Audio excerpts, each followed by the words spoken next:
अरे क्या भाई हो रहा है रिवाइव कर दे, भाई? अब रिवाइव कर, मेरे को रिवाइव कर दे, जल्दी जल्दी आ जल्दी आ।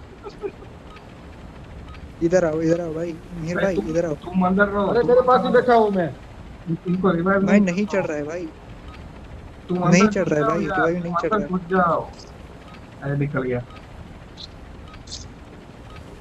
इसकी माँ का भौसड़ा भाई, गांड फट गई है मेरी। अब अंदर नहीं जाना मेरे को, दोबारा। अरे मत डाल मोली, कौन डाल रहा है?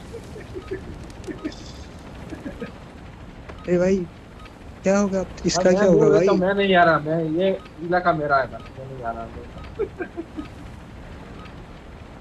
मेरा टेंशन मतलब तुम लोग निकलो। अरे तू तो ये ऊपर ही है, क्या कर रहा है? मुंह अंदर हटवाड़ हो गया। अरे नोक થઈ જાવ તું કાકા, નોક से નીકળી જવાનું હતું। अरे હું તોય નીકળી જાય જો પેલા ફક કૂદ, अरे નીચે કૂદી ગયો। यार, अरे यार। તો હવે શું થાય? હવે પૂરું મળી જાય છેલ્લે સુધી। એવું હોય? હા સ્વીગી બહુ કરી। હા ખબર હવે આખા મેચમાં। You missed your last chance to evacuate.